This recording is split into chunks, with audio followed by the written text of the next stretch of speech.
주를 위한 이곳에 예배하는 날을 통해 우리 찬양 들으시고 강의 시작합니다. 주를 위한 이곳에 예배하는 자들 중에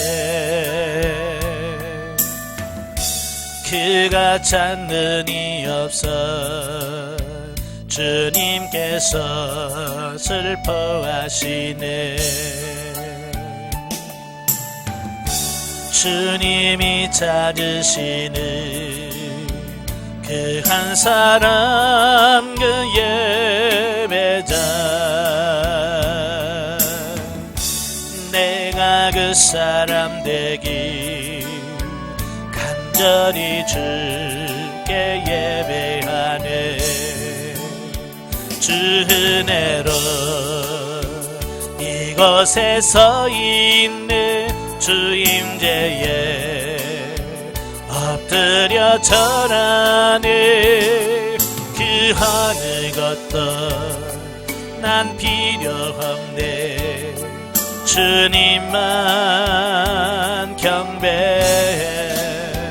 주 은혜로 이곳에 서 있는 주 임재에 엎드려 절하네. 그 어느 것도 난 필요 없네. 주님만 경배해. 아멘. 기도하겠습니다. 은혜로우신 아버지, 디모데전서의 말씀을 같이 상고합니다. 우리 영의 지각을 열어서 알게 하시고 생각나게 하시고 깨닫게 하시고 그 말씀대로 사라져지는 귀한 역사가 있도록 도와주옵소서. 시종을 맡겨오며 예수님의 이름으로 감사하며 기도합나이다. 아멘. 네, 우리 144페이지입니다.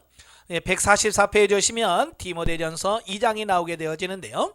자, 2장은 공중 예배시, 중보 기도와 남녀 성도 간의 일치와 질서 유지에 관한 교훈입니다.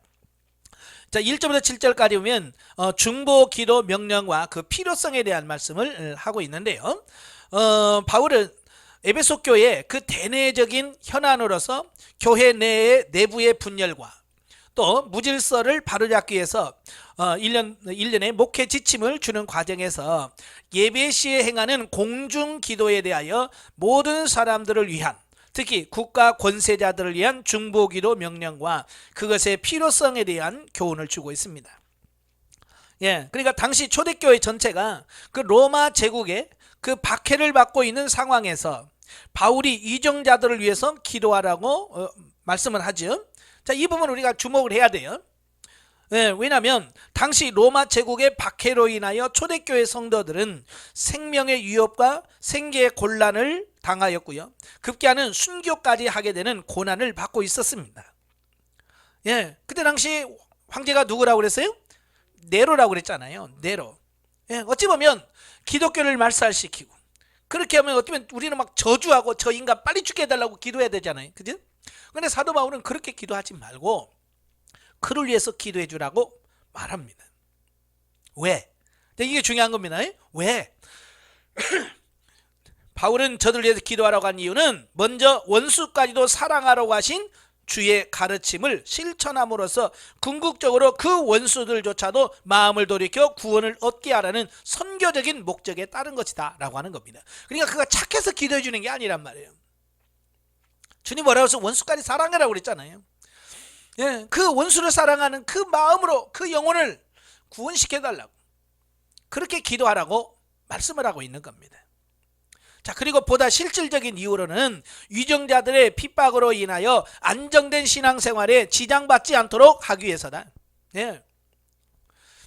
서론에서 말씀드렸지만 우리가 신앙은 결국 환경의 영향을 많이 받게 돼 있습니다. 특별히 국가 정치, 정치가 혼란스러우면 영향을 받게 돼 있습니다. 그래서 어쨌든 나라가 안정이 되어야 우리도 신앙생활을 안정히 할 수 있는 겁니다. 여러분, 북한하고 남한하고 뭐 얼마나 차이 나요? 거리로? 차이 안 나잖아요. 그런데도 북한에는 교회가 무너지고 예배가 없잖아요. 우리는 얼마나 자유롭게, 그래서 우리는 정치하는 유정자를 위해서 더 많이 기도하셔야 돼요. 이게 흔들리면, 만약에 우리가 적화 통일이 돼서 만약에 북한처럼 된다면 우리가 어떻게 예배드리고 어떻게 찬송할 수 있어요? 참 오늘 많은 분들이 교인 중에서 불평하고 원망하는 분들이 많아요. 불평하고 원망하라고 말하고 있지 않아요. 기도하라고 했어요. 정치가 안정되어지고 나라가 안정되어지기 위해서 기도해야 돼요. 그리고 바울이 공중 예배 시에 이 같은 중보 기도를 명령한 것은 당시 에베소 교회 성도들이 로마 정부의 박해를 위협으로 많은 두려움을 가지고 있었음을 암시해주고 있다. 그러니까 로마에서 시작된 그 박해가 점점 이제 로마라고 하는 시에서 이제 점점 로마 전 지역으로 이렇게 확장되어져 가고 있는 겁니다. 그러고 있으니까 그걸 보고 성도들을, 야, 이거 어떡하지? 로마시에서 저러면 우리도 이제 곧 핍박이 올 텐데 어떡하지라고 하는 두려움을 갖고 있을 때에 바로 공중 예배 시 때에 글을 놓고 기도하라 그 말입니다. 그러니까 우리가 교회에서 대표 기도할 때 지금 코로나 때문에 많은 사람들이 지금 고난당하고 있잖아요. 염려하고 있잖아요. 그럴 때 하나님 코로나를 지켜달라고 이렇게 대표적으로 기도함을 통해서 그 기도를 듣는 성도들 또 뭐예요? 같이 기도하게 되고 같은 공감대를 가지면서 같이 기도할 수 있게 되는 어떤 이런 부분을 보게 되는 거예요. 그래서 예배 시간에 대표 기도한다고 그러죠. 공중 기도라고 하는데 요즘 대표 기도라고 하는데 그 대표 기도가 굉장히 중요한 거예요. 그래서 때문에 바울은 모든 성도들이 합심하여 이런 중보 기도를 함으로써 박해에 대한 두려움을 이기게 하고 성도들 간에는 서로 사랑으로 일치하게 되며 하나님에 대한 담대한 신앙생활을 하도록 위해서 명령을 내리고 있다라고 하는 겁니다. 말세가 가까울수록 사단의 괴계로 말미암아 세상의 핍박이 더욱 거세게 일어날 터인데 그럴수록 우리 모든 성도들은 오직 믿음으로 하나가 되고 화목하며 또 합심하여 기도함으로써 핍박의 두려움을 이기며 인내해야 할 것이다. 아멘. 그래서 어려울수록 성도들이 마음을 합심해서 같이 기도할 때 중요한 거예요.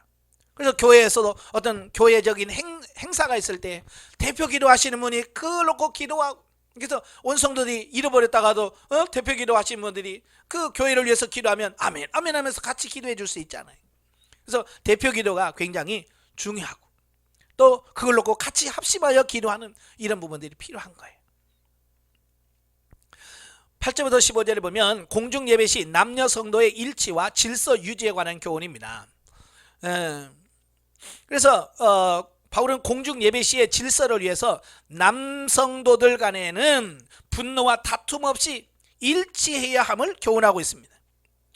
아마 그때 당시도 예배 드리다가 남자들은 성질나면 막 한판 뒤엎고 그랬나 봐요.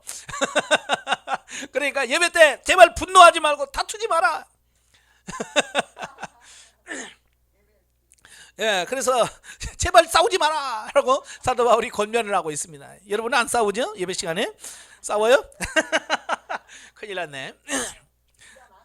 자, 이 여성도들, 이제 남자들은 싸우지 말라고 그러고 여성도들이 예배에 참석할 때 갖춰야 될 차림새와 질서 의식에 대해서 교훈합니다. 근데 남자들은 다투지 말고 싸우지 마라, 간단해요. 근데 여자들은 복잡해. 그래서 어떤 사람은 왜 차별하냐, 왜 남자는 간단하게 하고 여자들 이렇게 복잡하게 하냐라고 이걸 남녀 차별이다 이렇게 할 수 있겠습니다만은 그 얘기가 아니라 사실 그때 당시 문제가 발생하게 된 것은 이제 여자 문제들이 많았기 때문에 여성도들의 문제가 많았기 때문에 그 부분에서 더 많이 할애한 것뿐이지 사도 바울이 남자는 괜찮고 여자들만 문제야 라고 한 것이 아니라는 거예요. 자, 여기서 부분에서는 여러 가지 제약과 남자의 권위 아래 복속할 것을 권면하고 있는 본문은 초대교회 당시 헬라 사회의 여성에 대한 편견과 남존 여비 사상을 바울이 그대로 따른 것에서 비롯된 교훈이라고 말을 합니다. 여성 해방 운동을 주장하시는 분들, 여성 인권 운동을 주장하시는 분들은 그래요. 사도 바울은 여성관이 잘못됐다, 너무 편향됐다라고 얘기합니다. 그러나 그렇지 않으면 당시의 시대 상황에 비추어 이해해야 됩니다. 그러니까 그 사람들은 그냥 문자적으로만 보는 거예요. 시대가 어떤 시대인지를, 시대가 어떤 시대에 있기 때문에 그럴 수밖에 없었는지 시대적인 상황도 굉장히 중요한 거거든요. 그렇잖아요. 조선시대하고 지금 뭐 같아요? 예? 얼마 전에 뭐 정치인이 뭐 아내가 남편에게 반말했다 막 그래가지고 뭐 그래 그 말하니까 막 여성계들 막 들고 일어났잖아요. 예? 아니 여자가 아내가 남편에게 반말할 수도 있지. 그게 뭐 조선시대도 아니고 막 그러잖아요. 근데 지금 그런 걸 시대를 잘 알아야 되는데 시대를 분별 못하면 그러니까 되는 거예요. 남자들도 지금 시대가 어느 시대인지를 알아야 돼. 예. 그래야 그렇게 안 당해요. 또 여성들도 마찬가지예요. 아무리 시대가 바뀌어도 하나님이 정해놓으신 창조 질서만큼은 변하지 않는다. 자, 그런 것을 알고 신앙생활 해야 돼. 그걸 모르니까 그렇게 애매한 발언들을 하게 되고 문제를 발생하게 되는 거예요. 즉 오늘날과 같은 여성의 권리와 지위가 향상되어 있지 못한 초대교회 시대에 증거된 믿음으로 말미암는 그리스도 안에서의 자유와 하나님 앞에서의 만민 평등 사상에 대한 가르침은 당시 성도들에게는 남녀 고유한 성역할까지도 부정하는 것으로 오해하여 방종케 할 소지가 있었다라고 하는 겁니다. 그러니까 여성은 남성들이 꽉 눌려 있다가 이제 복음이 들어가서 조금 눌린 게 교회 안에서 좀 풀렸거든요. 그러니까 내동 눌렸다가 터지니까요. 이게 서서히 변화돼야 되는데 막 사람 급속도로 확 바뀌어버리거든요. 그러니까 아직 남자들은 이 사고가 아직 안 깨졌지. 그러면 여성들은 치고 올라오지. 그러니까 근데 혼란이 생길 수밖에 없는 거죠. 이게 천천히 지혜롭게 해야 되는데 그냥 그게 갑자기 일어나니까. 지금 시대도 그래요. 뭐 2000년이 아니라 지금 시대도 이제 남녀 구분, 역할 이 차이를 아직도 이해하지 못하는 사람들이 많아요. 요즘에서 남녀 구분 없애자. 그래서 얼마 전에 미국에서 남자가 여자 목욕탕에 들어가서 난리가 났잖아요. 그래서 왜 들어갔냐? 나는 생김새만 남자지 난 여자다. 이거 이상한 인간들이 많아요. 그러니까 이게 뭐냐면 성의 구분이 분명한단 말이에요. 그죠? 하나님께서 남성과 여성으로 만드셔서 이건 허물 수가 없는 거예요.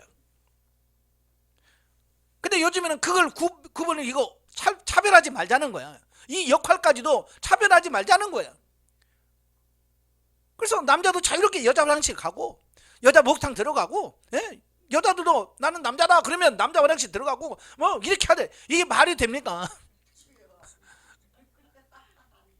지금 그래서 이 동성애 또 성소수자 문제, 성인식 문제 이게 지금 사회 문제가 된 거예요.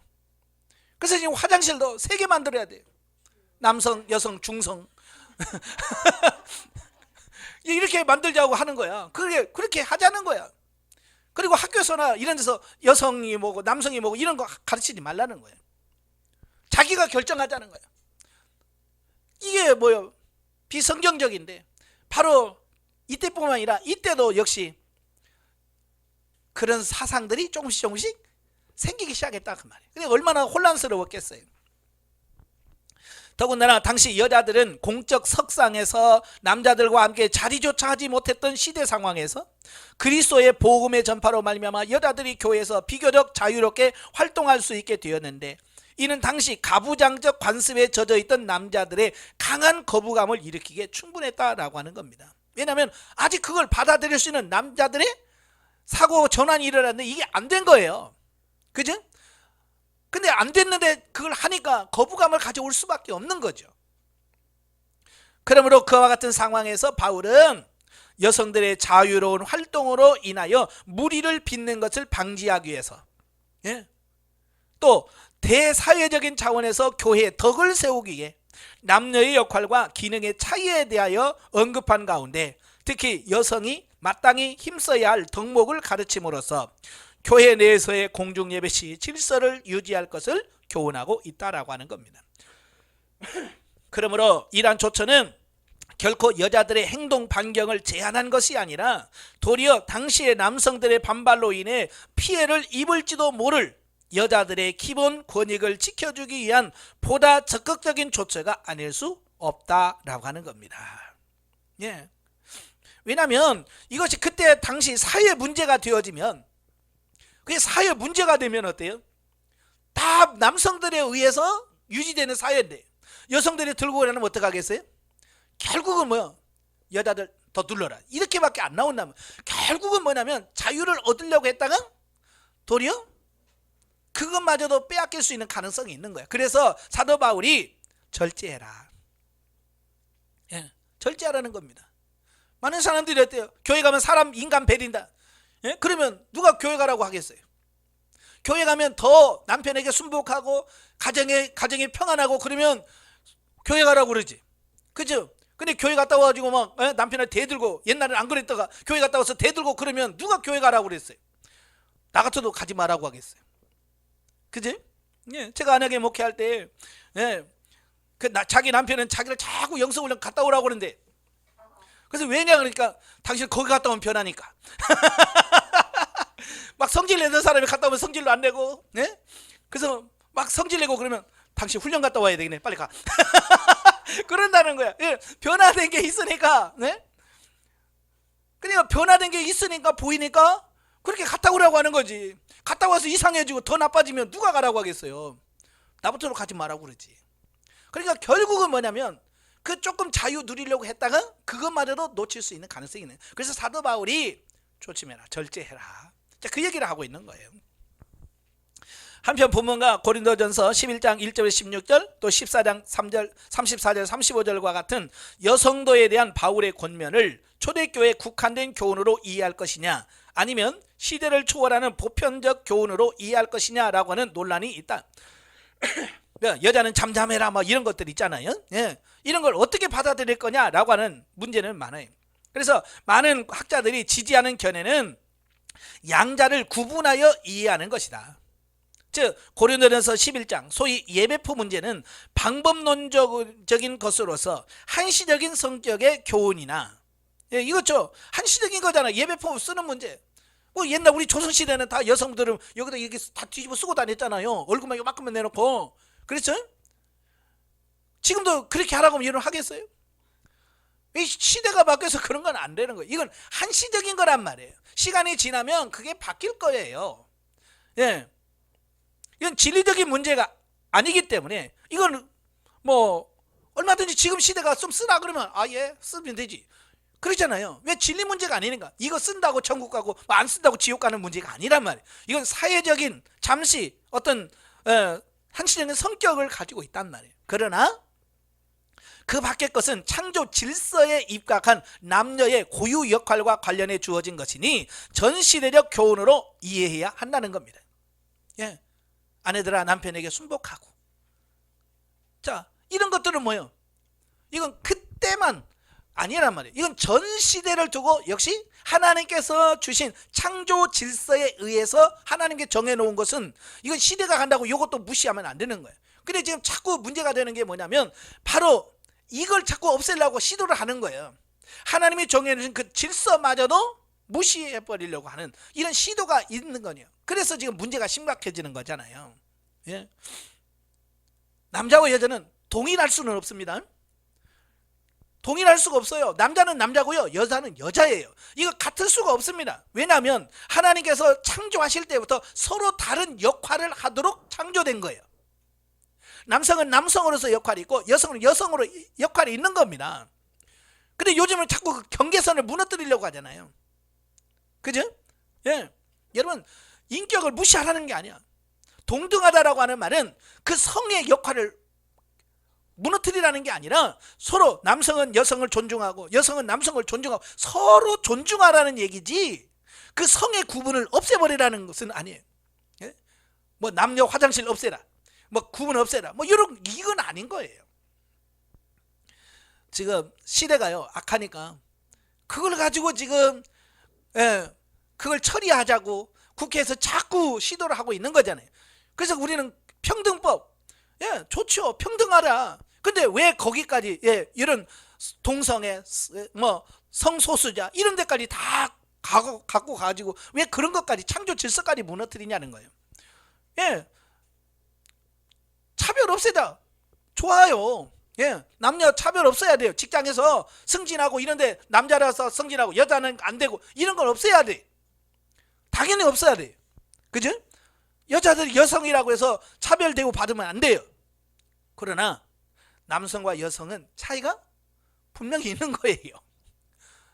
예. 그러면 좀 얘기하면 성차별한다고 얘기하는데 이건 창조 질서 문제지. 여자를 무시하거나 낮추고, 예? 그러려고 하는 게 아니라는 거예요. 역할은 이건 하나님께서 정해놓은 것이에요. 예. 그래서 지금 우리가 그 평등법 뭐 이런 걸 반대하는 이유가 그런 거예요. 영적에 봅니다. 우리가 영적인 삶만을 추구하다 보면 주변의 사소한 생활을 등한히 하는 경우를 보게 된다. 나라와 민족을 위해 중보하고 법과 사회 질서를 존중하는 것이 하나님의 말씀이다. 우리가 이 땅에서 평안하게 숨쉬고 살아갈 수 있도록 나라와 민족을 위하여 기도하고 따르는 것이 마땅한 본분이다. 아멘. 예. 그래서 국가에서 하자 그러면 그게 진리를 벗어난 것은 우리가 목숨 걸고 해야 돼. 자, 예를 들어서 이런 거. 오늘부터 교회 문 닫아. 그리고 다 십자가 떼고 불교 불상 갖다 놔. 그러면 목숨 걸고 싸워야죠. 그죠? 그건 진리니까. 그러나 그 외의 문제는 국가에서 하는 것 우리가 순종해주고 따라갈 수 있는 이런 부분이 필요한 거예요.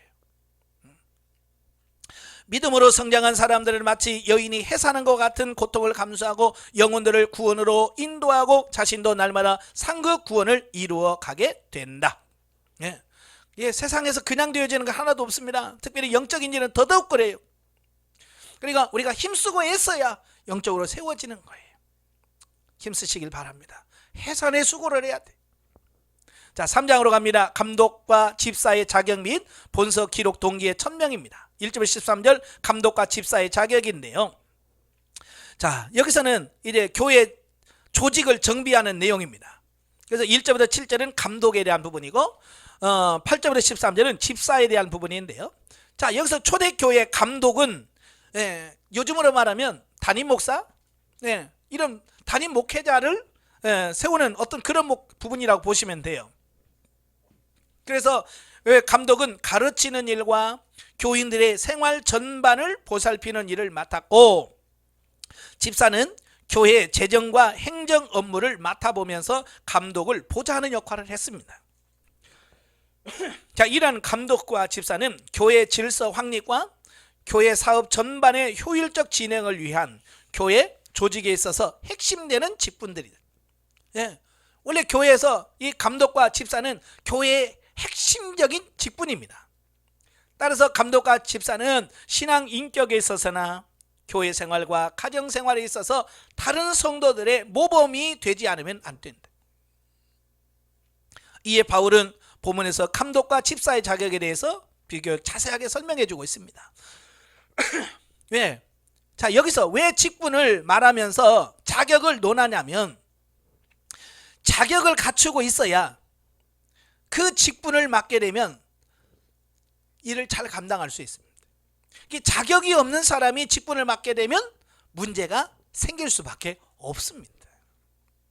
그래서 우리가 정말 그 자격이 있는가, 감독될 자격이 있는가, 집사가 될 자격이 있는가라고 하는 자격을 잘 보시면서 해야 돼. 자, 그래서 본문에서 제시하고 있는 감독과 집사의 자격들을 보면 대부분이 신앙 인격에 관한 겁니다. 돈이 있냐, 얼마나 많이 배웠냐 안 따져요. 근데 요즘에는 뭘 따져요? 그걸 따진단 말이에요. 장로 세울 때 뭘 따져요? 돈이 있냐. 그래서 돈 없으면 장로 못 된다는 말이 있어요.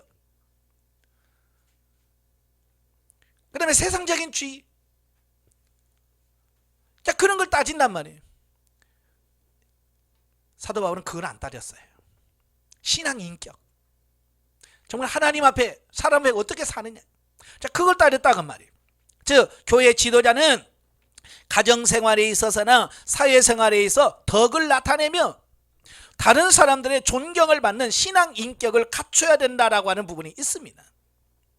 왜냐하면 인격이 갖춰져 있지 않으면 덕이 안 돼요. 본이 안 됩니다. 그렇잖아요. 사람은요, 존경을 누가 하느냐? 말 잘하는 사람은 존경 안 합니다. 삶이 인격적인 사람, 변화되는 사람 존경합니다. 그 사람이 많이 배웠냐 안 배웠냐가 아니에요. 삶을 통해서 얼마나 본이 되느냐, 그게 중요한 겁니다.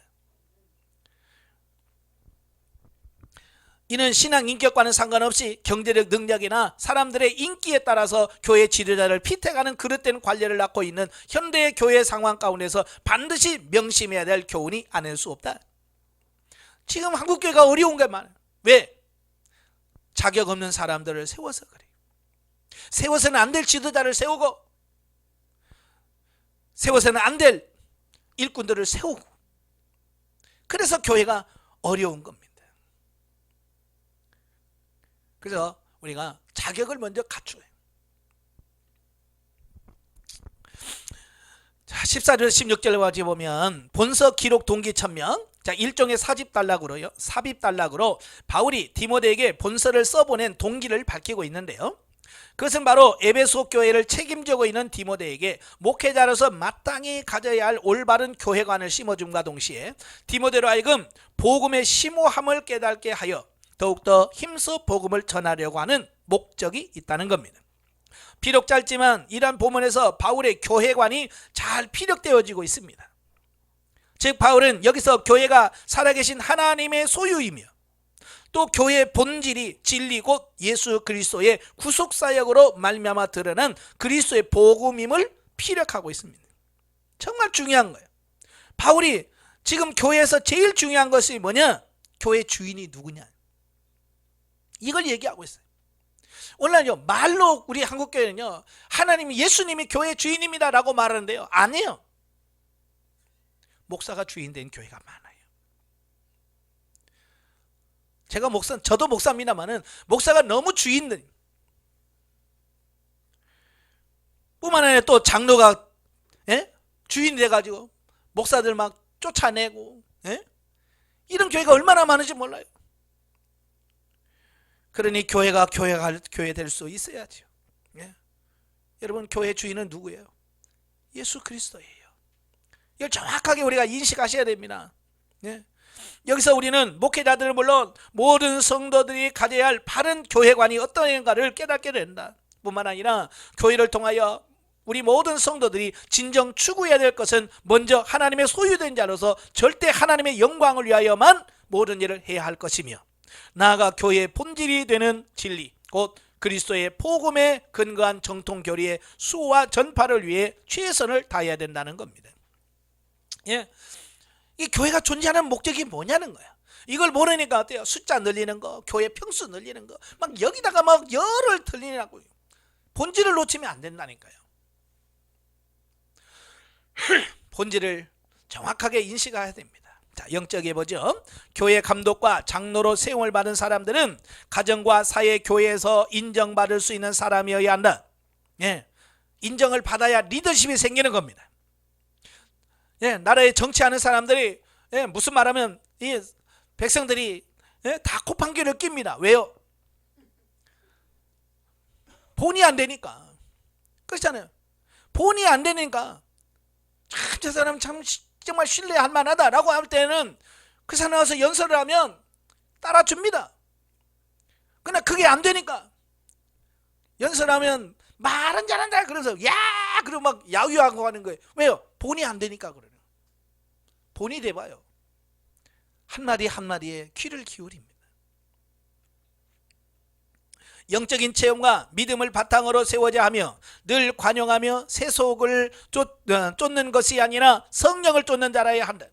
또한 집사로 세움을 받은 자들도 타인이 진실한 그리스도인이라고 칭할 만한 단정하고 남을 참소하지 않는 사람이어야 한다는 것을 말씀해 주고 있습니다.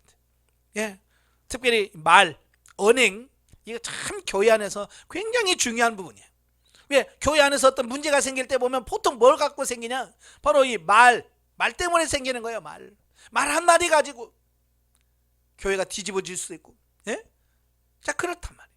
그래서 항상 여러분들의 이 혀에다가 주님 재갈을 물려주세요. 입에다 재갈 물려달라고 기도하셔요. 4장으로 갑니다. 말세의 배도에 관한 예언과 이단의 그릇된 교리 경계 및 성도 신앙 교육과 관련된 목회 지침. 1절부터 5절 배도에 관한 예언과 이단의 그릇된 교훈에 대한 경계입니다. 보면은 바울이 말세에 많이 일어날 배도에 대해서 예언한 후 그러한 배도를 주도하게 되는 이단의 그릇된 가르침 중에서 혼인과 식물을 금하는 금욕주의적인 가르침의 잘못된 점을 지적하여 가르침으로써 성도들이 이단의 그릇된 교리에 미혹되지 않도록 하기 위해서 목회자가 구체적인 말씀 교육에 힘써야 한다라고 가르치고 있습니다. 아마 그때 당시 에베소에서 가장 활개를 쳤던 이단들이 있었는데 바로 영지주의적 어떤 그런 부분에 영향을 받아서 결혼하지 마라. 결혼하는 거, 그 다음에 식물 먹는 거 그래 먹지 마라. 여러 가지 금욕주의 이런 것들을 주장하는 사람들이 많았어요. 그래서 이런 부분들에 대해서 잘못됐다라고 하는 것을 분명히 잘 가르치라는 거예요. 그죠? 잘하게 알아야 그들의 유혹에 넘어가지 않는다 그 말입니다. 사실 교육만큼 중요한 게 없습니다. 그렇죠? 교육만큼 중요한 거 없어요. 그런데요, 우리 한국교회는 많이 배우는 것 같은데 사실은 교육을 싫어요. 성도들도 그래요. 예배하자 그러면 와요. 근데 교육한다 그러면 안 와. 배우려고 그러네. 성경 공부하자 그러면 안 와요. 공부 배우기 좋아하는 사람 몇 사람만 가서 막 열심히 재밌다 그러지 나머지는요 거의 한 90% 이상은 안 참석합니다. 말씀 배우는 거 그냥 교회 가서 그냥 아이고 내 예수 믿으면 구원 받게 난 천국만 갈래 그러지 정말로 말씀을 통해서 변화되고 새로워질 생각 안 해요. 배워야 돼요. 아시겠죠? 성경을 제대로 배워야 됩니다. 여기서 바울은 하나님을 더 잘 섬기기 위해서 신앙적인 동기에서가 아니라 육체적인 쾌락을 무조건적 죄로 여겨 혼인을 금하는 영지주의적 금욕자들의 가르침과 구약 율법 중 레인의 이 의식법에 따라서 부정하다고 규정된 짐승의 육식을 금하는 유대주의적 금욕자들의 가르침이 그릇되었음을 지적을 하고 있습니다. 여러분, 결혼은 하나님께서 정해놓은 거예요. 그죠? 하나님께서 제일 먼저 세상에서 가장 먼저 세운 제도가 결혼제도예요. 학교도 세우기도 전에, 교회도 세우기 전에 아담과 하와를 결혼시켜주고 가정제도를 제일 먼저 세운 거예요. 그만큼 가정이 중요한 거예요. 근데 그걸 하지 말라는 거예요. 결혼하지 말라. 또 율법 중에서 그 음식 먹는 거 레위기 11장 보면 쪽발이 되고 되새김질하는 것만 먹고 이런 거 있잖아요. 그런 의식법을 그대로 지금도 지켜야 되느냐라고 하는 그런 문제죠. 자, 여기서 레위기 11장을 비롯한 우리가 알아야 될 것은 부정한 음식을 금하고 있는 레위기 11장을 비롯한 구약 의식법 전체는 그것이 궁극적으로 예표하는 바가 예수 그리스도의 구속사역을 구속사역으로 성취되었고 또 그것은 영적 교훈들을 신약의 그리스도의 교훈으로 계승 승화됨으로 말미암아 폐지되었다. 이런 구약에서 의식법, 이런 음식법은 구약으로 다 폐지가 됐습니다. 지금도 가끔 저한테 그래요. 목사님 선짓국 드시네? 아니 왜요? 근데 피 먹지 말라고 그랬잖아요 라고 자꾸 이야기를 해요. 그건 예수 그리스도의 십자가를 못 박혀 죽으심을 이미 다 성취된 거예요. 폐지된 거예요. 지금도 그거 가지고 구약적인 문자 그대로 가지고 나와서 나는요 추어탕 같은 거 안 먹어요. 왜? 먹지 말라고 그랬어요. 뭐 이런 사람들 많아요. 예외 의외로 많습니다. 따라서 신약시대 성도는 더 이상 구약 의식법을 지킬 필요가 없습니다. 구약 의식을 지킬 필요 없어요. 그러므로 우리는 그리스도의 구속사역을 폐하진 것으로 다시 지키도록 하는 이단의 거짓 교리에 속박되지 말아야 한다는 겁니다. 근데 그들은 뭐야? 아니라 지켜야 된다. 왜 폐지하냐? 다시 지켜야 돼. 그래서 계속 그걸 강조하고 있다 그 말입니다. 근데 많은 사람들이 그게 속아. 왜냐하면 있어 보이거든요 사실은. 그죠? 아무거나 먹는 사람보다 나는 이건 먹어 이건 안 먹어 딱 해서 딱 절제하고 사는 사람 보면 어때요? 있어 보이잖아요. 그죠? 자, 거기에 속는 겁니다. 때로는요 금식하면서 막 이런 거 보면 굉장히 영적으로 보일 수 있잖아요. 그죠? 그래서 여러분 평생 독신하지 뭐 40일 금식기도 몇 번 했지. 그러면 여러분들이 뭐라고 생각해요? 와, 대단하다 생각하겠죠. 바로 그거예요. 정말 그게 하나님 앞에서 얼마나 바르게 사느냐가 중요한데, 그들은 뭐야? 몇 번 했냐? 와, 대단하다. 40일 나는 한 번도 못 했는데, 와, 당신 대단합니다. 바로 그거의 목적이 돼버린단 말이에요. 여러분, 진리 안에 사느냐 그렇지 않느냐가 중요하지, 40일 금식기도를 뭘 했고 뭘 먹고 안 먹고 그게 중요한 게 아닌 거예요. 사실은 진리 안에서 보면 술 먹고 안 먹고 그게 중요한 게 아니에요. 근데 오늘날은 교회에 술 먹고 하면 난리나. 특별히 장로님이 술 먹고 교회 와서 해롱해롱 해봐, 난리 교회 뒤집히죠. 그렇게 뒤집힐 일입니까? 사실 그렇게 중요한 게 아니거든요. 먹고 마시는 것은 그리 중요한 게 아니에요. 근데 지금은 만약에 제가 술 먹고 강의했다고 치면 난리 나죠. 근데 내가 하나님 어떻게 할까요? 라고 하나님 뜻대로 살지 않고 내 맘대로 산다.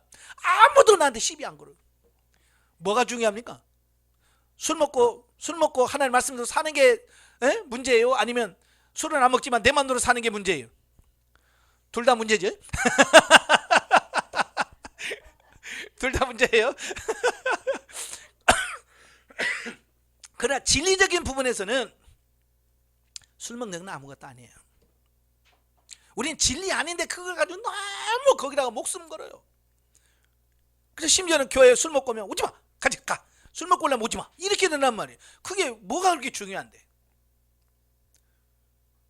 정말로 이 안에 예수 그리스도가 살아계시고 말씀대로 살면 그게 진짜 아닙니까?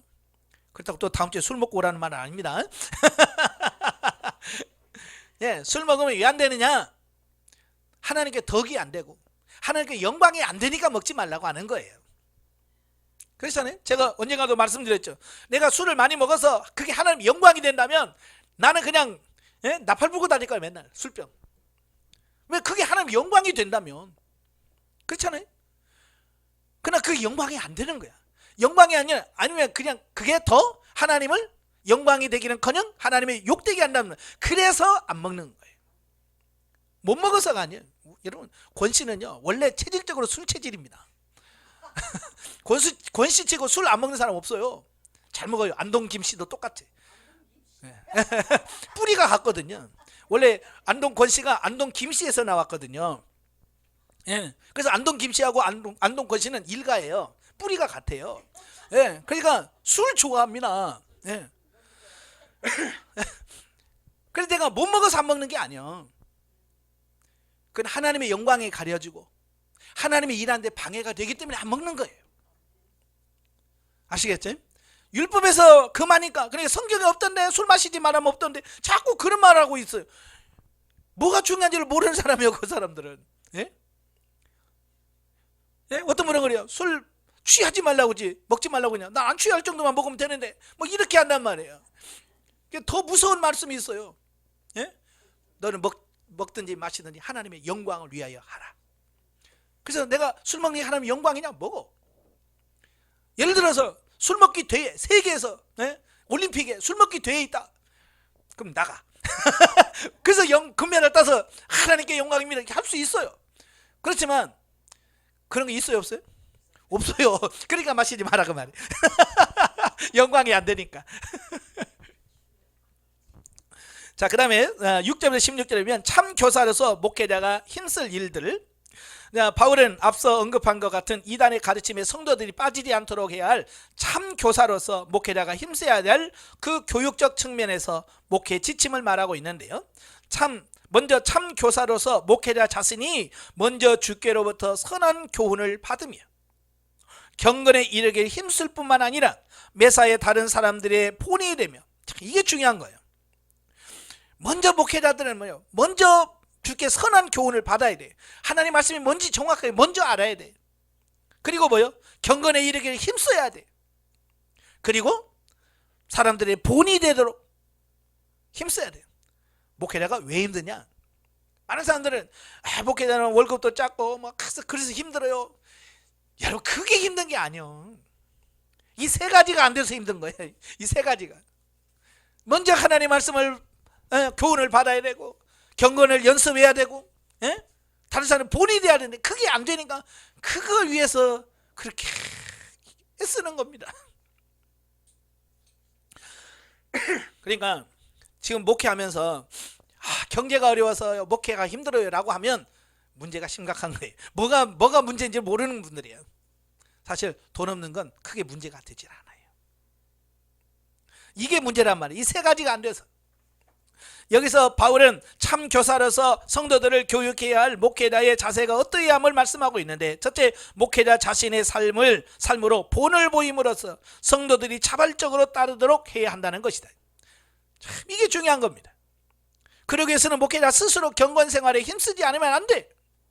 그죠? 목회자가 벌써 기도하면서 이렇게 기도하는 겁니다, 이렇게 사는 겁니다 라고는 본을 보여야 성도들이 저렇게 되는구나 라고 따라갈 수 있는 거예요. 근데 그게 안 되면 어려워요. 둘째는 자신의 주장이나 사상이 아니라 하나님의 말씀으로 하나님께서 맡겨주신 양무리들을 가르쳐야 된다. 그게 자신의 이론이나 사상을 가르치면 안 돼요. 근데 가끔 어느 교회는 자기 사상을 자꾸 가르쳐. 진리 하나님의 말씀을 가르쳐야 되는데 자기 사상을 가르치는 거예요. 이념을 가르치는 겁니다. 그래서 자유주의 신학을 가르치고, 예? 자꾸 그래서 성도들을 이상하게 끌고 간단 말이에요. 그건 아닌 거예요. 하나님의 말씀을 지켜, 말씀을 전하고 말씀대로 하셔야 돼요. 그러려고 하니까 말씀을 깊이 연구해야 되겠죠. 예. 셋째는 말씀을 가르칠 때는 하나님의 말씀의 권위를 나타내어 성도들이 순복해야 하도록 한다는 겁니다. 성도들은 목회자의 권위가 사람의 권위가 아니라 말씀 앞에 말씀의 권위 앞에 무릎을 꿇을 수 있어야 돼. 근데 보통 말이면 어디다 꿇냐면 목사라는 그 사람 앞에 무릎을 꿇어. 그지? 그래서 뭐 담임 목사가 어디 다른 교회를 간다 그러면 다 짐 싸고 가버려. 따라가 버리고. 자기가 좋아하는 목사님이 은퇴한다 그러면 은퇴한다고 자기도 은퇴해버리고. 자, 이렇게 된다면 이게 뭐냐면 목사의 권위에 존중하는 거예요. 목사의 권위는 어디서 나오냐? 말씀에서 나오는 거거든요. 예, 말씀의 권위를 순종하고 말씀을 따라가야 돼요. 아시겠죠? 예, 많은 사람들이 그걸 몰라. 사람의 권위 앞에 굴복해버려. 그래서 뭐 총회장, 노회장 그러면 아이고, 예, 물론 그분도 중요해요. 인정해 줘야 됩니다. 그러나 그 사람의 권위에는 안 돼요. 하나님의 말씀이 권위 있는 거지. 그렇잖아요. 넷째는 말씀을 가르칠 때는 쉼없이 계속적으로 가르침으로써 성도들이 그 말씀을 따라 실천적인 삶을 살 수 있도록 지도해야 된다. 예, 듣기만 하고 살 수 있도록 살지 않으면 의미가 없어요. 그래서 계속 가르쳐야 돼. 언제까지? 살할 때까지. 살 때까지 가르쳐야 돼. 근데 살 때까지 가르쳐야 못 가르쳐요? 못 가르쳐. 왜? 2번 했다가는 쫓겨나. 자, 어느 목사님이 그랬대. 교회 막 싸우고 난리 나고, 담임 목사를 쫓아내고. 그래서 어느 목사님을 이제 새로운 목사님을 초빙을 했대요. 가서 서로 사랑해야 됩니다. 사랑해야 된다고 해서 사랑 설교를 했대요. 그러니까 아이고 맞아요, 우리가 사랑하지 못해서 아이고 싸웠네요. 그래서 회개했대요. 그 다음 주에 또 가서 똑같은 본문에서 여러분 사랑해야 됩니다. 그러니까 아유 목사님이 착하게 했나, 지난주에 했는데 오늘 또 하네. 그리고 참았대. 근데 셋째 주에 또 똑같은 설교를 하고 사랑해야 됩니다. 그러니까 이상하다. 고개를 껴웃 그리고 네 번째 주 똑같이 하니까 목사님 가세요. 그랬대. 그때 목사님이 하신 말씀이 그거예요. 사랑하지 못하면서, 이것도 못하면서 뭘 다른 걸 하냐. 우리가 사랑해야지. 그렇잖아요. 그러니까 성도들이 싫든 좋든지 정말 성경에서 말하는 그 말씀을 바르게 가르쳐서 살 수 있는 데까지 가게 만들어야 돼. 근데 요즘 이제 성도들의 그 위치가 너무 높아가지고요. 왜냐면 성도들에게 이 안 맞춰주면 쫓아내니까. 그렇잖아요. 그게 문제예요. 제가 전에 말씀드린 지 모르겠지만 제가 노예 갔는데 이제 젊은 40대 초반 담임 목회 하시는 분이 저한테 와서 목사님이 개척하셨죠? 예. 그랬더니 목사님은 좋겠어요. 그래서 아니 왜요? 그랬더니 목사님 마음대로 할 수 있잖아요.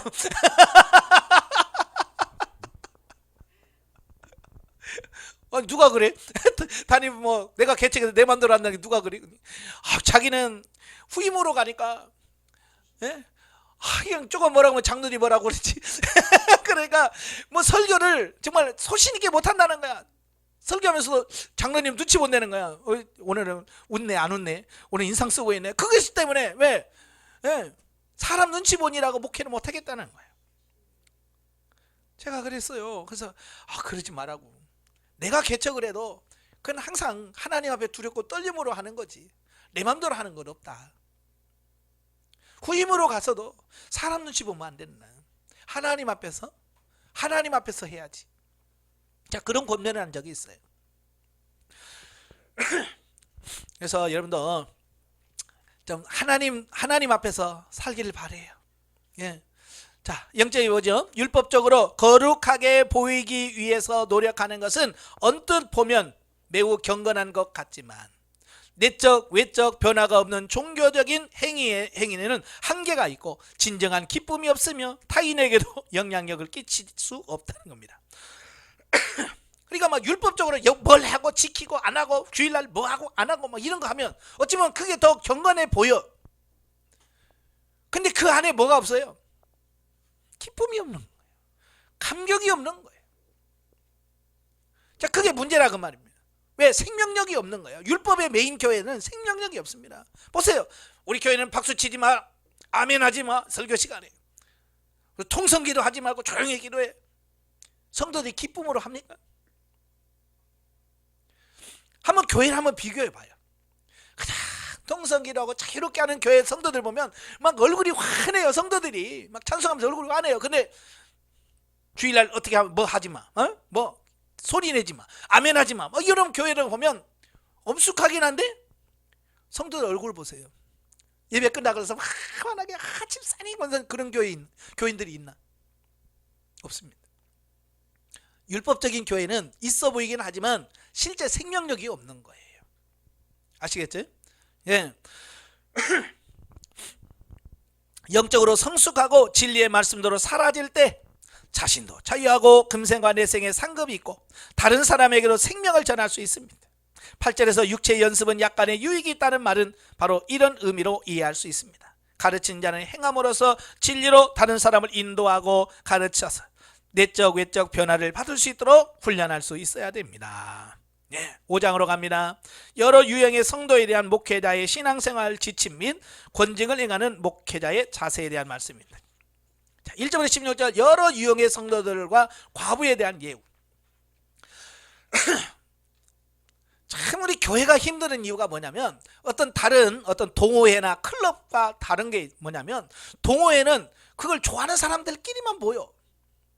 그죠? 클럽도 마찬가지예요. 야, 우리는 예를 들어서 우리는 자전거 타는 동호회. 그러면 자전거 그런 목적으로만 모이니까 별 의견이 없어요. 의견 차이가 없어. 근데 교회는 이걸 진짜 누구 말대로 별의별 사람이 다 모여. 그죠? 많이 배운 사람, 못 배운 사람, 있는 사람, 없는 사람, 여자, 남자, 애기부터, 내일 모레 천국 가시는 분부터 시작해서 이제 막 태어난 애기부터 하여간 교회는 다양한 사람들이 있어. 그러다 보니까 당연히 의견이 하나가 되려 안 되고 어려울 수 있다는 겁니다. 그래서 사도 바울이 여러 유형들을 어떻게 대할 것이냐라고 하는 부분에서 설명해 주고 있습니다. 그래서 바울은 먼저 디모데에게 남녀노소의 모든 교인들을 가족처럼 대하라고 조언합니다. 나이가 많으면 부모님처럼, 나이가 어리면 동생처럼 이렇게 모든 사람들을 다 대해야 된다. 이는 각 층의 교인들의 대함에 있어서 사사로운 감정과 편견을 버려야 함을 의미하는데 이는 목회자가 어느 한쪽으로 편벽됨으로 인하여 행여나 일어날지 모르는 교회 분열과 교인 상호 간의 반목질시라는 불행의 사태를 사전에 방지하기 위해서다. 여러분 목회자가 한 편만 들어봐요. 예를 들어서 남자 편만 막 들어서 가보면 여성들은 뭐예요? 소외되겠죠. 그건 불만이 생기겠죠. 아니란 말이에요. 남자 성도들을 할 수 있는 부분이 있고, 또 여성도들을 돌봐야 될 부분이 따로 있고, 또 연세 드신 분들 또 행해야 될 부분이 있고, 애들도 돼야 될 부분이 따로 있는 거예요. 그러니까 담임 목사는 이걸 전체를 다 보고 끌어갈 수 있는 이런 부분이 생겨야 되는 거예요. 예. 근데 때로는요, 영적으로 성장하지 않으면 이 교인들이 굉장히 유치합니다. 유치원생처럼, 이 광야에 있는 성도들은요, 유치원생처럼 유치합니다. 그죠? 예, 그래서 얼마나 목사님 뭐 인사하면 인사했다고, 안 하면 안 했다고, 웃으면 웃는다고, 안 하면 안 웃는다고 그거 가지고 삐지고 막 그러는 거야. 아주 유치합니다. 예. 그래서 우리가 빨리 이거 벗어나야 돼. 또 칭찬해 줘야 되고, 칭찬 안 해주면 안 하고. 예? 자, 다음으로 바울은요, 본문에서 당시 그 해결책이 시급하게 요구되는 가장 유의했던 부분이 뭐냐면 과부들의 처우 문제입니다. 교회 안에 과부들이 있는데 이 과부를 어떻게 대해야 되지? 라고 하는 부분입니다. 그래서 스스로 생계 대책이 힘든 과부들은 교회에서 보살펴라. 예. 왜냐하면 모든 사회가 남자 중심으로 이루어지거든요. 예. 그러니까 여성들은 돈, 지금처럼 뭐 직업이 있습니까? 뭐가 있습니까? 예? 남자가 돈 벌어주면 아내에서 집에서 살림하니까, 밖에 나가서 돈을 버는 사람이 없으니까 이 과부들은 자식들도 없어서 돌봐줄 사람이 없잖아요. 가난하게 살 수밖에 없어. 그러면 교회에서 어떻게 그들을 책임져 주고 살 수 있도록 만들어 주는 역할을 하는 겁니다. 자, 그 다음에 일 없이 다니면서 험담을 늘어놓거나 하는 부도덕적인 젊은 과부들로 인하여 교회에 악영향을 끼치지 않도록 잘 지도하라는 것이다. 예, 아마 이게 가장 큰 문제였던 것 같아요. 예, 나이 많으신 과부님들은 좀 괜찮은데 이 젊은 과부들은, 예? 혈기는 있지, 힘은 있지. 그러니까 여기저기 따라다니면서 그냥, 예? 있는 말 없는 말 다 해대고, 예? 그러니까 이게 막 교회가 어려웠던 것 같아요. 예. 그래서 이 부분에 대해서 말씀을 하고 있습니다. 이 부분을 그래서 이 젊은 과부들을 잘 지도해야 된다. 그러지 않도록. 과부와 고와 같은 약자를 돌아보는 일은 이미 구약 성경에서부터 하나님의 백성들이 힘쓸 덕목으로 예시되어지고 있습니다. 그렇죠? 그래서 구약에서부터, 출애굽에서부터 과부나 고아를 선대하라. 그래서 과부와 고아를 뭐 박대하거나 그러면 안 된다라고 분명히 말씀하고 주고 있습니다. 자, 이는 하나님의 사랑과 이웃사랑이라고 하는 율법의 대강령 중 이웃사랑의 일례를 제시한 것에 지나지 않는다. 그런즉 비단 과부뿐만 아니라 모든 불의한 자들을 돌아보는 것은 오늘날에 있어서도 교리권, 치리권과 더불어 교회가 힘써야 할 3대 권세 중의 하나인 봉사권에 해당되는 것임을 알 수 있다. 또한 이러한 물질적인 도움 이상으로 믿음이 연약한 자들을 돌아보아 그들이 죄에 빠지지 않도록 하는 신앙적인 도움을 베풀어야 한다. 예? 정말 중요한 것은 먹고 사는 문제도 중요하지만 정말 영적으로 바르게 세워져서 하나님 앞에 바르는, 그게 정말 중요하고요. 교회가 존재하는 목적은 그런 거거든요. 이는 1차적으로 교회의 순결을 유지하기 위해서, 나아가 모든 성도들이 한 사람도 빠짐없이 다 천국 구원에 이르도록 하기 위해서 반드시 요청되는 것이다. 자, 17절부터 25절까지 보면 장로에 대한 예우와 권징과 관련된 목회 지침입니다. 자, 본문에서 바울은 교회 지도자 위치에 있는 장로에 대한 예우와 교회에서 권징을 행하는 경우와 관련된 목회 지침에 관해서 언급을 하고 있습니다. 예. 자, 여기서 디모데전서 3장 1절부터 13절이 교회 지도자의 자격에 대한 대해서 논했다면, 본문의 17, 18절은 곧 그런 자에 대한 마땅한 존경과 예우에 대하여 언급을 하고 있습니다. 바울은 먼저 장로들의 영적 권위를 존중할 뿐만 아니라 경제적으로 잘 뒷받침하라고 권면합니다. 자, 장로. 지금은 장로가 그때 당시에도 이 장로가 이제 두 파트로 나뉘어요. 장로가 뭐냐, 가르치는 장로가 있었고 치리하는 장로로 나뉘었어. 그때 당시 초대교회는. 지금은 그래서 가르치는 장로를 지금은 목사라 그러고, 치리하는 장로는 그냥 장로로 지금은 이렇게 목회자와 장로로 나눠 있습니다만은, 이 초대교회 때만, 이때만 해도 아직 이런 교회 조직이, 직분이 명확하지를 않았어요. 그래서 어떤 때는 감독이라고 했다가 어떤 때는 가르치는 장로라고 했다가 뭐 이렇게 아직 이게 명확하지 않아요. 그래서 장로는 가르치는 장로와 치리하는 장로가 있는데 여기서 말하는 장로는 가르치는 장로, 쉽게 말하면 교회 담임 목사, 목회자를 지칭한다라고 볼 수 있습니다. 그래서 이들의 권위를 존중해라. 담임 목사의 영적 권위를 존중해 줄 수 있어야 됩니다. 왜? 그 담임 목사의 권위를 부정하는 순간 그가 전하는 모든 설교는 하나님 말씀이 아니게 돼요. 그죠? 예, 그래서 담임 목회자의 영적 권위를 존중해 주고 그 다음에 경제적으로 뒷받침해 주라는 겁니다. 왜? 저들의 권위가 존중되지 아니할 경우 교회 질서가 제대로 확립되지 못하며, 그렇죠? 예, 담임 목사의 권위가 없으면 교회 질서가 세워지지 않아요. 예, 물론 지나치게 목회자 권위가 세서 독재하면 안 되겠지만 그런 부분이 아니에요. 담임 목사의 목회자의 권위를 존중해 주고 그 다음에 영적 지도자들이 생계 문제로 염려할 경우 그만큼 교인들을 돌아보는데 소홀할 수 있기 때문이었다. 그렇잖아요. 목회자가 먹고 사는 문제 때문에 막 다른 데 신경 쓰고 그러면 목회에 어떻게 신경을 쓸 수가 있겠어요. 그래서 바울은 교회 전체의 질서 유지와 덕을 세우기 위하여 저들에 대하여 마땅한 예우에 관해서 알려주었다라고 하는 부분입니다. 한편 바울은 권징과 관련된 목회 지침도 디모데에게 제시하고 있는데요. 그것은 곧 징계를 행함에 있어 그것이 개인적인 편견이나 섣부른 판단에 의해 시행되는 일이 없도록 신중히 하라라고 하는 겁니다. 그러니까 교회에서 범죄하고 타락한 사람은 징계를 해야 됩니다. 그러나 개인적인 편견이나 어떤 잘못된 어떤 섣부른 판단으로 이걸 하면 안 된다는 거예요. 참 교회는요, 이 징계가 잘못되어지면 교회가 갈라져 버립니다. 예, 교회가 갈라져요. 그래서 예를 들어서 뭐 목사파, 장로파 쫙 나눠져서 막 서로 싸우고, 원로 목사파, 또 뭐 신임 목사파 뭐 이렇게 나눠서 싸우고, 이게 참 어려운 거예요. 자, 이 권징을 할 때 정말로 바르게 하셔야 돼요. 그 다음에 장로에 대한 송사는 두세 증인이 없을 경우 송사 자체를 받지 말라고 하여 함부로 장로에 대하여 송사를 제기하지 못하도록 하라는 겁니다. 여기서 말하는 장로는 뭐야? 담임 목사를 재판을 할 때에 한 사람의 말만 들어갖고는 안 된다는 거예요. 왜? 한 사람만 잘못된 생각을 가지고 개인적인 감정을 가지고 하면 그 사람 말만 들으면 어떻게 해요? 교회가 무너질 수 있거든요. 그래서 정확하게 장로에 대한 송사 문제는 두 사람들이 세 사람 정확하게 증인들이 있을 때만 하지, 한 사람의 말만 듣고는 재판하지 마라. 자, 그렇게 말씀해 주고 있습니다.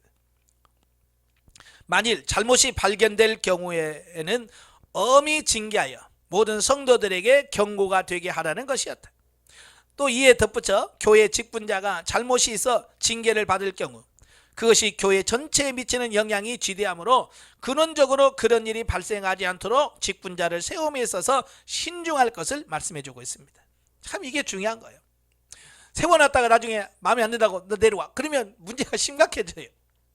그래서 세울 때 조심해라 그 말이에요. 세울 때 신중하게 세워야 돼요. 아무리 권징을 잘해도 문제가 없는 것만 못합니다. 그죠? 깔끔하게 했다 그래도 아예 문제가 안 생기기만 못해요. 그래서 원천적으로 문제가 발생하지 않도록 하는 것이 가장 좋은 거고, 그럼에도 불구하고 문제가 발생했다면 신중하게 그걸 처리해야 된다라고 말씀해 주고 있습니다. 또한 지도자는 스스로 정결함에 힘쓰면서도 육체의 건강도 관리할 줄 알아야 한다라는 겁니다. 이는 지도자의 위치에 있는 자가 모든 일에 삼가 조심하지 않으며 모든 바른 교회 질서를 확립할 수 없기 때문이다. 그리고 스스로의 건강을 잃어버릴 경우 주님께 맡겨주신 사명을 감당치 못하게 되면 물론 도리어 교회에 누를 끼치기 때문이다. 참 그래요. 목회하면서 누가 뭐 아프고 싶은 사람 아프고 싶어서 아픈 사람 있을까요? 없지요. 근데 건강관리 잘 못해가지고 골골대고 있으면 그게 참 목회에 엄청나게 어려워지는 겁니다. 그래서 저도 건강관리에서 굉장히 신경을 많이 쓰는데요. 예. 근데 이게 또 마음대로 안 되는 게 있어요. 내가 아무리 조심해도 안 되는 게 많아요. 그렇잖아요. 저도 이제 말을 많이 하잖아요. 이제 말을 많이 하니까 이게 성대가 좋지를 않아요. 그래서 기침도 하고 그러면 제가 강의하다 기침하면 가끔 이제 통신을 하신 분들이 목사님 목 아껴요, 성대 좀 아껴요. 전화가 옵니다. 그래서 참 내가 영향을 좋은 은혜를 끼쳐야 되는데 성도들에게 걱정을 끼치고 있구나. 예? 근데 내가 뭐 기침을 안 하려고 해서 안 하려고 뭐 하늘에 나오는 걸 어떻게?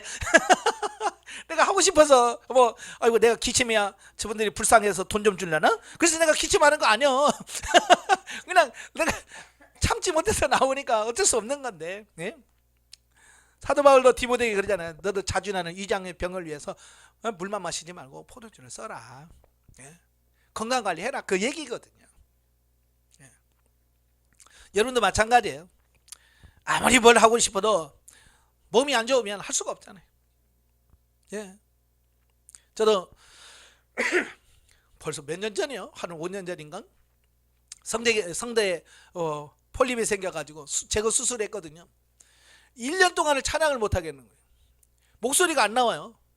나 수술만 하면 되는 줄 알고 했더니 아이고 수술하고 나서 찬양이 안 나와요. 찬양이 1년 넘으니까 이제 목소리가 좀 나와서 참 그거 어렵더라고요. 그래서 관리를 잘 하셔야 돼요. 영적이 뭐죠? 자, 섬기고 도와주는 일은 자기중심적으로 사랑하는 것이 아니라 진리의 말씀에 입각하여 성령의 뜻에 합하여 행하여야 한다. 예, 남을 도와준다고 했을 때 자기 욕심에 따라서 자기 중심적으로 도와주면 도와주고 욕먹어요. 그죠? 그래서 이 부분이 자기 중심이 아니라 성령님께 묻고 성령님의 지도 인도를 받아서 하나님의 뜻대로 해야 된다. 그 얘기를 하고 있는 겁니다. 성도들의 잘못과 범죄와 잘못을 꾸짖고 권면하되 관용해야 합니다. 우리의 감정에 치우치고 오해에 빠지기 쉽다. 특히 목회자는 감정에 치우치지 말고 중심을 지켜서 편벽되지 않고 편견 없이 성도들을 양육해야 된다. 이게 쉽지 않지만 그렇게 해야 돼. 자, 6장으로 갑니다. 상전에 대한 종의 자세, 또 경건과 물욕의 절제에 대한 교훈 및 디모데에 대한 개인적 권면과 맺는 말이 나옵니다. 자, 1절부터 2절 상전에 대한 종의 바른 자세. 지금 뭐 이런 노예 제도가 없으니까 뭐 상전이냐 뭐 종이냐 이런 말이 없죠. 그러나 그때 당시에는 이 노예 제도가 있었거든요. 근데 그 노예 중에서도 교회 다니는 종이 있어요. 노예 중에서 교회 나온 노예가 있고 또 주인인데 교회 나온 주인이 있고요. 그러니까 이 교회 안에는 주인도 있고 노예도 있고 그런 상황이란 말이에요. 자, 그런 상황에서 이걸 어떻게 할 거냐라고 하는 부분입니다. 어떤 분은 이 바울의 이런 걸 가지고 아니 노예 제도를 거부했어야지 왜 이런 말을 하냐고 또 이런 시비 거는 사람 많아요. 네? 참 그러니까 어려워요. 그러니까 이 노예 제도라고 하는 것은 이 노예 종에 대한 부분은 그 초대교회에 대한 특수 상황 하에서 교훈한 거예요. 그죠? 그러니까 사도 바울은 그걸 정당화하려는 것도 아니고 그게 성경적이라고 말하고 있지 않아요. 노예 제도가 성경적이다 비성적 그 얘기를 하려고 하는 게 아니라 그때 사회에서는 뭐 사도 바울이 태어나고 보니까 벌써 뭐 노예 제도가 있고 있으니까 사도 바울이 있을 때 노예 제도 만들자 그러면 사도 안 된다 그랬을 거예요. 근데 사도 바울 전에 이미 노예가 있었고 노예 제도가 있었기 때문에 뭐 사도 바울도 그 시대에 맞춰서 살 수밖에 없는 어떤 한계적인 부분은 있습니다. 그죠? 다만 각 성도들이 그들이 처한 상황 속에서 최선을 다함으로써 하나님께 영광을 돌려야 함을 말씀하고 있다라고 하는 겁니다. 그러니까 성경은요 혁명을 추구하지는 않습니다. 혁명이라는 게 뭐예요? 혁명이라고 해서 급진적으로 그러니까 어떤 힘으로 바꾸려고 하는 걸 말이에요. 그러니까 공산주의 혁명이라든지 이런 거잖아요. 그죠? 백성들이 전부 다 모여서 그거 좋습니다 그렇게 합시다가 아니라 일부 소수가 그냥 권력과 힘을 가지고 농지 다 뺏어서 나눠줘 버리고 막 이렇게 하는 게 혁명이거든요. 성경은 절대로 이 혁명을 추구하지 않아요. 성경은 뭘 말해요? 개혁을 말합니다. 개혁은 뭐냐? 서서히 순리적으로 바꾸어가는 걸 개혁이라고 그래요. 그러니까 이 노예 제도도 역시 사도 바울이 노예 제도 폐해가 아니라 교회 안에서부터 이 사고와 가치관을 서서히 조금씩 바꾸는 작업부터 해가는 겁니다. 그래서 결국은 이제 노예 제도가 폐지됐잖아요. 지금은 노예 제도 없잖아요. 그래서 사도 바울이 이때 그 말한 기본적인 이 사고와 가치관의 변화가 일어나니까 그게 바뀌어지는 거야. 혁명이 아니라. 만약에 이를 경홀히 여겨서 불신자들의 빈축을 산다면 자신의 악한 행실로 말미암아 하나님을 욕되게 한다라고 하는 겁니다. 그러니까 종이 있는데 종이 교회에 나와. 나 이제 교회 다니니까 나오는 주인 안 섬겨. 만약에 그러면 어떻게 될까요? 예? 그 주인은 교회를 욕을 바가지를 할까요? 그죠? 교회가 어떻게 했길래 저렇게 종이 말을 안 듣느냐. 그래가지고 난리 날 거 아니에요. 그러니까 네가 종이냐? 최선을 다해라. 그래서 사람의 눈치 보지 말고 하나님 앞에서 죽게 하듯 해라. 자, 그 얘기를 하고 있는 겁니다. 그래서 내가 있는 그 자세, 그 현 위치에서 최선을 다하라고. 그래야 하나님이 욕먹지 않는다. 그렇죠? 예. 여러분도 마찬가지예요. 누구 밑에 가서 일을 하게 되면 내가 교회에서 뭐 장로고 집사고 상관없잖아요. 내가 그 직장에 들어갔으면 그 직장에서 최선을 다해야지. 내가 장로야. 우리 교회에서 장로야. 그저 막 그 대충 한다면 도리 하나님의 영광을 가리우는 거잖아요. 그렇잖아요? 바로 지금 사도 바울이 말하려는 게 그거예요. 우리가 어떤 위치에 있든지 최선을 다해서 하나님의 영광 가리우면 안 된다. 종이면 종으로서의 위치에서 최선을 다해라. 주인이냐? 주인으로서 위치에서 최선을 다해라. 자, 그 얘기거든요. 자, 3절부터 10절 경건과 물욕의 절제에 대한 교훈인데요. 성도 개개인이 이단과 같은 거짓 교리에 빠지지 아니하며 그 재물의 탐심으로 죄에 빠지지 않기 위하여 진정으로 힘써야 될 것, 즉 경건의 훈련과 인간 생활에 절대적으로 필요한 먹을 것과 입을 것에 있을 때 더 이상 재물에 대하여 욕심을 갖지 말고 자족하는 마음을 가질 것에 대해서 교훈해 주고 있습니다. 네. 사도 바울이 뭐냐면, 야, 너무 욕심 부리지 말고 자족해라. 그 자족에 대해서 말씀을 해주고 있습니다. 예. 왜냐? 특히 하늘의 시민권을 가진 자로서 영원을 사모하나 현재는 육신을 입고 이 땅에 살고 있는 성도들에게 무엇이 가장 중요한 것인지를 교훈해 주고 있습니다. 예. 우리는 뭐요? 이 땅에서 영원히 사는 존재가 아니잖아요. 우리 이 땅에서 잠시 살다가 하나님의 나라에 가서 하나님의 시민, 천국의 시민으로서 살 때가 온단 말이에요. 그러니까 우리는 뭐예요? 우리는 이 땅은 뭐예요? 영원한 게 아니기 때문에 잠시 머물다 가는 거예요. 그러니까 이 땅에 있는 것들에 대해서 너무 욕심 부릴 필요가 없는 거예요. 잔뜩 쌓아놓은 뭐예요? 그렇잖아요. 유명한 재벌들, 뭐 그 재산이 조 단위예요, 조 단위. 예? 나는 우리 억 단위도 안 넘어가는데 그분들은 막 억으로 계산하는 게 아니야. 재산이 몇 조로 계산합니다. 갈 때 가져가던가요? 갈 때 가져가요? 아휴, 집 없어서 그냥 매일같이 빌어먹고 사는 사람이나 그런 사람이나 가는 거 똑같이 가. 빈손 그냥 가는 거예요. 근데 우리는 그냥 쌓아두려고 그냥 바둥바둥. 근데 또 그렇게 쌓아놔서 뭐 누구 말대로 뭐 조 단위로 이렇게 해놓으면 그러나 아이고 많이 해놨네 그렇지만 우리 보통 보면 그렇게 해놔봐요. 얼마나 싸나? 겨우 뭐 아파트 한 채 겨우 뭐 몇 억짜리 집 한 채 뭐 이렇게 해놓고 겨우 그걸로 놓고 인생 누려보지도 못하고 제대로 하나님 섬겨보지도 못하고 그냥 그거 놓고 가. 불쌍한 거야. 그래서 제가 연세 드신 분한테 제발 그거 남겨주지 말고 다 쓰고 가라고.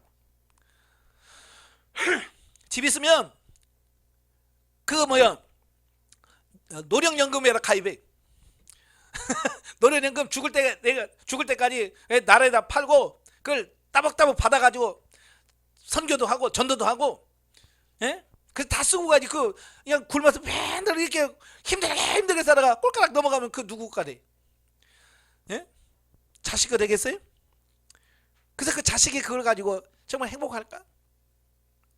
물론 자식에게 물려주지 말란 말은 아닌데, 목표가 뭔지, 하늘의 시민권자로서 우리가 어떻게 살아야 되는지에 대한 분명한 인식이 필요하다는 얘기예요. 그래서 제가 연세 드신 분한테는 제발 살아서 자식들한테 재산 넘겨주지 마라. 다 팔아가지고 다 쓰고 가라. 제가 그래요. 네? 그래서 내 이름으로 선교도 하고, 그죠? 살아 계실 때 좀 교회도 하나 쳐. 얼마나 좋아요. 저기 필리핀이라든지 미얀마라든지 이런 데 가면 우리가 지금 한 2천, 3천이면 교회 하나 짓습니다. 우리는 뭐 2천, 3천이면 땅 한 평도 못 살 수도 있어요. 그렇지만 거기는 교회를, 수십 명이 들어가는 교회를 지을 수 있다니까요. 죽을 때 야, 이 집 팔아가지고 교회 져라, 자식이 짓겠어요? 안 줘. 그러니까 내가 살아서 집 팔아가지고 교회 하나 짓고 가야지. 그렇잖아요. 왜? 우리 시민권은 땅에 있는 게 아니라 하나님의 나라에 있기 때문에 그런 거예요. 나는 제일 불쌍한 게 그거예요. 재물 쌓아놓고 한 번도 못 쓰고, 그것도 써보지도 못하고 그냥 가는 거. 얼마나 불쌍한지 몰라. 즉 성도들은요, 믿음으로 장차 영생과 하나님 나라의 상급을 얻을 자들이기에 복음의 진리를 거스리는 거짓 교훈에 미혹당하지 않고 바른 믿음, 즉 예수 그리스도의 복음에 기초한 정통 교리를 파수하는 데 전력을 할 것이며, 또 썩어 없어질 이 땅의 재물을 위해서가 아니라 천국의 영원한 상급을 얻기 위하여 힘써야 한다. 땅에서 뭘 얻으려고 하는 것이 아니라 하나님의 나라에서 받을 것을 바라보면서 살아야 된다라고 하는 말씀이에요. 우리는 하나님 앞에서 주인의 집을 맡아 관리하는 청지기적 자세를 견지해야 된다. 즉 주인의 집을 맡아 관리하는 자가 청지기듯이 성도는 하나님의 일을 맡아 감당해야 할 청지기로서 자신의 가진 바 재능과 물질과 시간과 기타 모든 것을 다 바쳐 하나님을 위하여 살아야 된다. 만일 그렇지 아니하고 제 생각과 제 욕심을 쫓아 산다면 저는 하나님의 자녀가 아니요 또한 영혼을 사모하는 자라고 할 수 없다. 그러니까 성도들 보면 말로는 뭐 하나님 뭐 천국 나라 어쩌고 저쩌고 막 하는데 실제적으로 하는 짓을 보면 땅의 것만 바라보고 땅의 것만 쌓고 있는 거예요. 뭐가 진짜일까요? 말이 진짜일까요? 삶이 진짜일까요? 삶이 진짜죠. 삶으로서 보여줘야 돼요. 정말 내가 하나님의 나라를 얼마나 사랑하는지, 내가 하나님을 위해서 얼마나 섬기고 사는지 삶으로 보여줘야 돼요. 11절부터 21절 디모데에 대한 개인적 권면과 끝맺는 말 보면은 바울이 목회자로서 막중한 책임을 수행하고 있는 디모데에게 최종적으로 개인적 권면을 하고 있는데요. 자, 이 본문에서 바울은 디모데에게 영생을 취하기 위하여 믿음의 선한 싸움을 싸우라고 당부하고 있습니다. 이는 성도가 궁극적으로 소망해야 할 것이 무엇이며 그것을 위해서 어떻게 해야 할 것인가를 일깨워 줍니다. 예, 믿음의 선한 싸움을 싸우라는 거예요. 하나님의 나라를 위해서. 즉 우리는 악에게 질 것이 아니라 그리스도를 믿는 믿음으로 신앙의 승리를 쟁취해야 한다는 것이다. 이는 목회자로서 디모데 자신이 에베소 교인 전체에 미칠 막대한 영향을 생각할 때 더욱 심각하게 받아들이지 않으면 안 된다. 그러니까 바리새인들처럼 입으로만 기가 막히게 살고, 예? 입으로만 하나님 섬기고 뒤에서는 물질 추구하고 돈이나 탐내고, 자 그러면 안 된다는 얘기예요. 말한 대로 살아야 돼요. 말한 대로 살지 않으면 그가 전한 말도 진리가 아닌 거예요. 성도들도 그러잖아요. 목사님이 설교한 대로 살면 존경이 가잖아. 예를 들어서 담임 목사님이 여러분 기도해야 됩니다. 그럼 자기는 기도 안 해. 그러면 여러분 뭐라고 그래? 자기도 안 하면서 다 물어보라고 그래. 그래요. 여러분 다 그래요. 네? 근데 본인이 기도하면서 기도합시다 그러면 아멘. 아이고 나는 왜 목사님처럼 기도 못하지? 뭐 이런단 말이에요. 왜? 살면서 얘기하니까 그게 뭐요? 실제로 가는 겁니다. 우리도 살면서 해야 돼. 다음으로 바울은 디모데에게 부한 자들, 즉 세상적으로 능력 있고 권세 있는 자들을 잘 지도하여 선한 일에 힘쓸 수 있게 하라고 당부합니다. 이것은 저들 스스로 보물을 하늘에 쌓아두는 게 하는 일이나 교회 공동체적 차원에서 보다 효율적으로 영향력 있게 선한 일을 힘쓸 수 있게 하기 위해서다라고 하는 겁니다. 참 주의 일을 하다 보면 돈이 필요해요. 그죠? 저도 해보니까 뭘 하려고 해도 돈 없으면 아무것도 못해. 선한 일을 하려고 해도 돈 없으면 못해. 그래서 성도들에게 어떻게 하나님을 섬기는 건지, 어떻게 하나님의 일을 하는 건지, 이게 중요한 겁니다. 예. 그래서 성도들에게, 돈 있는 성도들한테 나한테 돈 내, 그게 아니라, 예를 들어서 자, 아프리카에 교회 하나 세우는데, 지사님 그 나중에 놓고 가면 죽으면 누구 거대? 그거 지금 좀 해서 그거 하나 쥐고 가요. 이렇게 가르쳐 주는 게 얼마나 좋은 거예요. 그죠? 돈이 있어도 어떻게 써야 될지를 몰라서 쏘는 사람 많잖아요. 그죠? 그래서 어떻게 물질을 관리하려면 물질을 써야 되는지를 정확하게 가르쳐 줘서 그들로 하여금 바르게 살 수 있도록 하는 것이 중요하다. 자, 끝으로 바울은 디모데에게 다시금 이단 사상과 거짓 교훈을 징계함으로써 믿음을 굳게 지키라고 당부하는 가운데 끝맺는 인사를 하는데, 바울은 이러한 끝맺음 인사말 부분에서도 당시 에베소 교회 이단들의 폐해가 얼마나 극심했는지를 짐작해 줍니다. 처음에 2단으로 시작했다가 마지막 또 2단으로 끝나요. 그러니까 얼마나 에베소 교회 2단이 심했는지 아시겠죠?